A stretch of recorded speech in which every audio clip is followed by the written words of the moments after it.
How many of y'all watch game shows? Really? Okay, yeah. It's a lot harder to do now because it used to be that the morning schedule was full of different game shows, and anymore it's all talk shows and whatnot. There's not as many game shows. If Satan were a game show host, though, I think that he would be Monty Hall from Let's Make a Deal. How many of y'all have seen Let's Make a Deal? Okay, the original. Now, Wayne Brady's doing a remake now, but back in the day, it was Monty Hall. If you never watched Let's Make a Deal with Monty Hall, then I'll tell you that it was a popular game show in which, back in the 1970s, where contestants were given the choice of 3 prizes, each of which was hidden behind a door or a curtain or in a box. The contestant got to pick one of those prizes, sight unseen, so they didn't know what they were getting. And then Monty Hall would offer them cash for their prize, and they had to decide either to take the money or the prize. Now, choose well, and you could walk away with $500 or even a new car, but choose poorly, and you might end up trading that $500 for, well, a folding lawn chair or an old used bicycle. Now, I'm not saying that Monty Hall was satanic, just that in his ability to be crafty in making deals, this biblical character of Satan was very Monty Hall-ish, or Monty Hall-like. In our New Testament passage this morning, Satan is trying to make a deal with Jesus, offering him comfort and power and the chance to prove his identity if he will just reject who and what God has called him to be. But Luke tells us that Jesus would not bite. Though Jesus did not accept any of Satan's offers, the idea of making a deal with the devil is one that has held the imagination of writers and artists ever since. There have been hundreds of books and movies and songs and pieces of art that are devoted to the theme of the legendary deal with the devil. One of the earliest is the old story of Dr. Faust, who, according to legend, made a deal with Satan that in exchange for wisdom and Satan's supernatural help, Dr. Faust would give up his soul at the end of a 24-year period. Satan kept his end of the bargain, and Dr. Faust became well known for his intellect and success. But at the end of those 24 years, Satan returned as promised to collect his soul. And that theme has been repeated throughout literature and the arts in a number of different forms.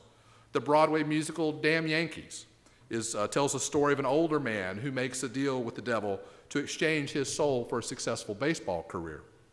The character of Tommy Johnson in the movie Oh Brother, Where Art Thou? Claimed to have sold his soul to the devil in exchange for becoming a great blues guitarist.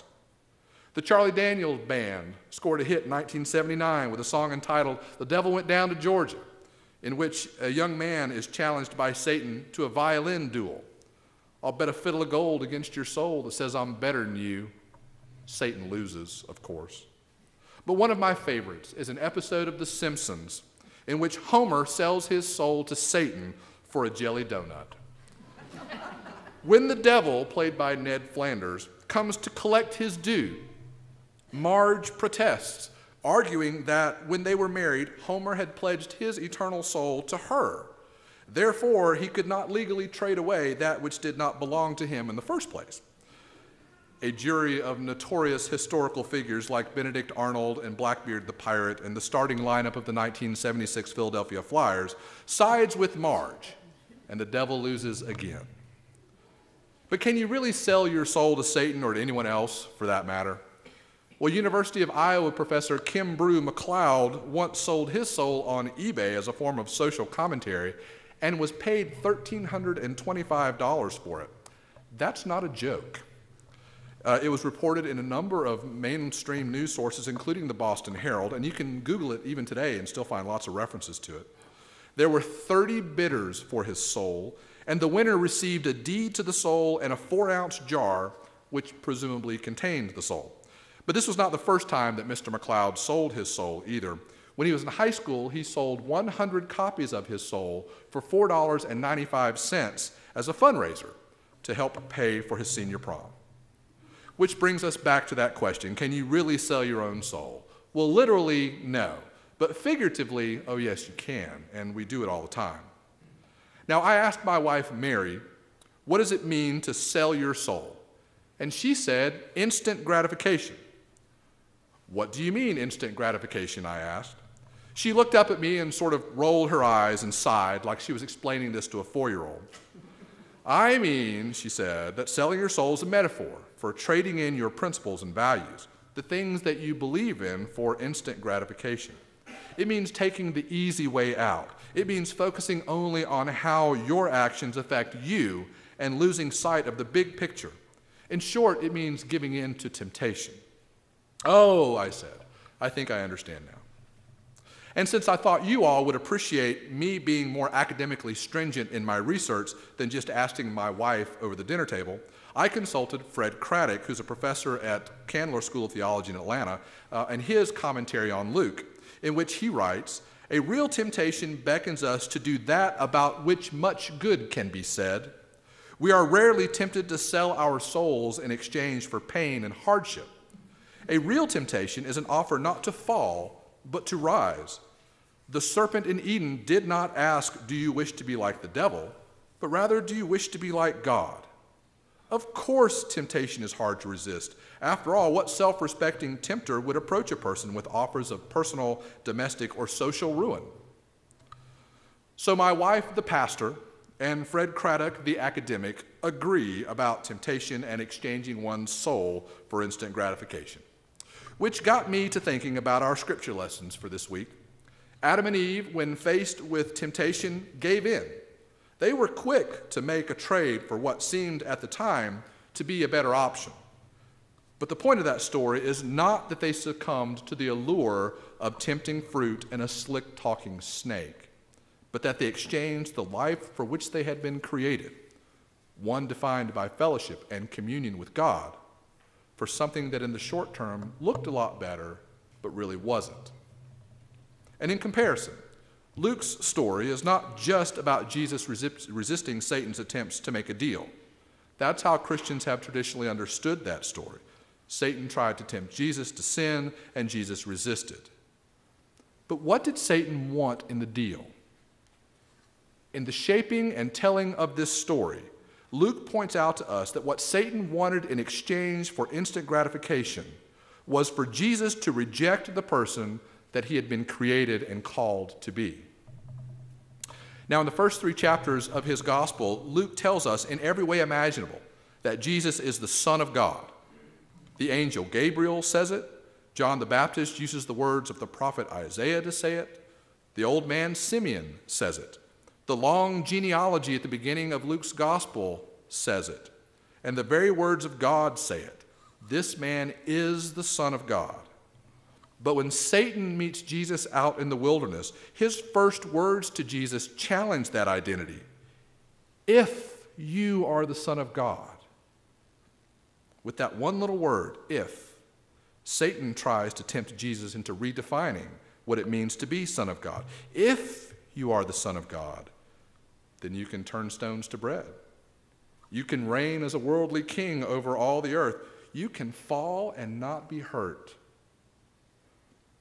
In his challenge to Jesus, we see who Satan is tempting Jesus to be. By Jesus' response to that temptation, Luke shows us exactly who Jesus really is.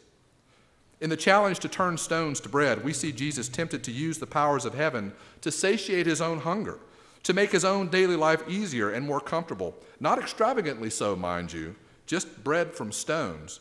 But this is not who Jesus was called to be. In the offer to worship Satan in exchange for worldly power, we see Jesus tempted to claim ultimate political power, and by that power, to force all nations of the world to conform to his will.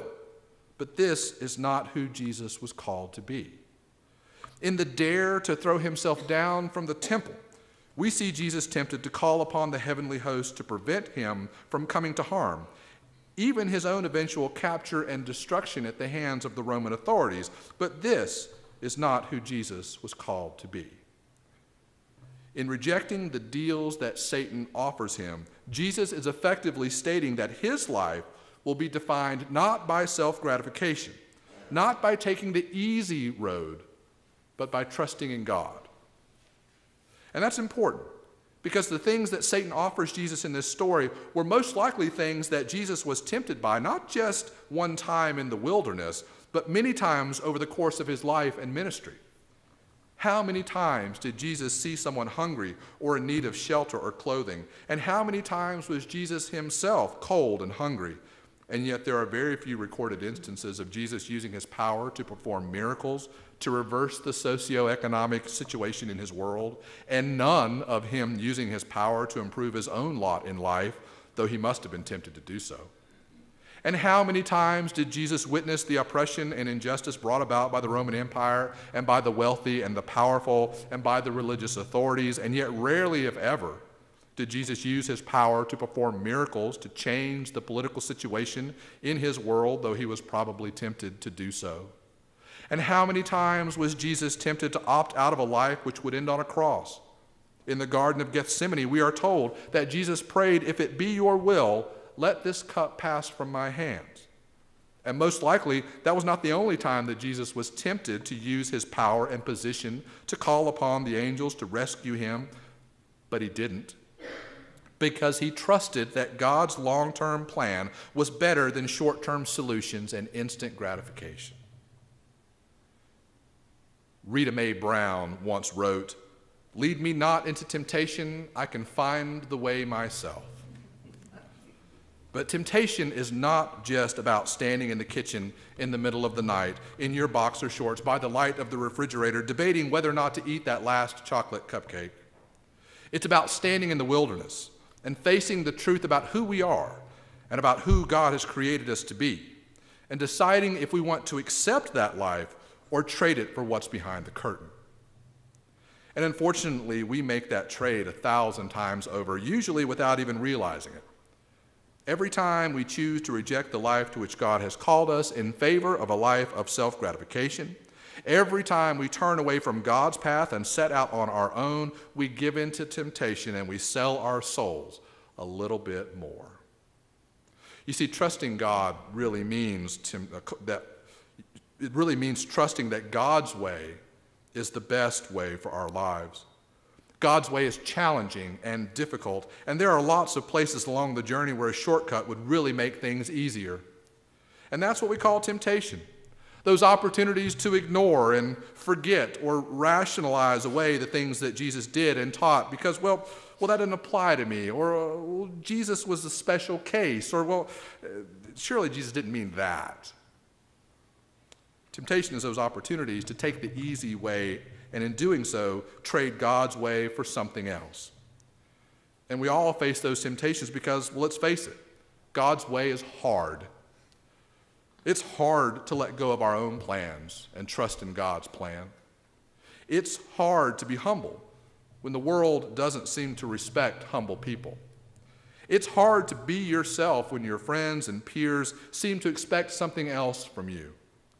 It's hard to take time out of your busy schedule to spend with your family when you have deadlines to meet and bills to pay. It's hard to take time to visit when someone who needs you, when you don't feel comfortable being in a hospital or a nursing home. It's hard. It's hard to take the time to listen to someone who just needs to talk when you really don't want to sit and listen to what they have to say.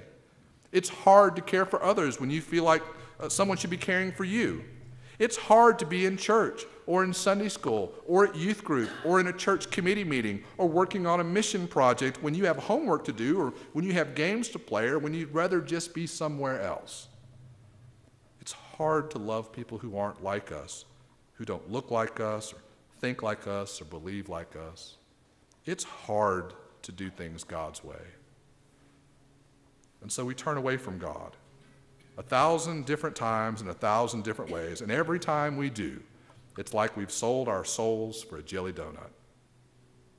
But the good news is that making a bad choice and trading our identities for instant gratification is not the end of our experience with God, because God is merciful and just and is willing to give us a clean start. But before we get to rush to mercy and forgiveness, this season of Lent invites us to slow down, spend some time considering the ways in which we have turned from God's path and sold our souls for instant gratification in an easier way. You know, temptation would be a whole lot easier to resist if it weren't so darn enticing. And following God would be a whole lot easier to do if it weren't so hard. But that's exactly what we are called to do because it's who we are. It's who we were created to be. Like the first man and woman in the garden, we were created to live in fellowship and communion with God and one another. And even though that life can be really hard sometimes, it's really a gift, not one to be wasted, not one to be thrown away, and not one to be traded for instant self-gratification, no matter how tempting that deal may appear to be. So to God be all honor, glory, power, and dominion in this world and in the world that is to come. Amen.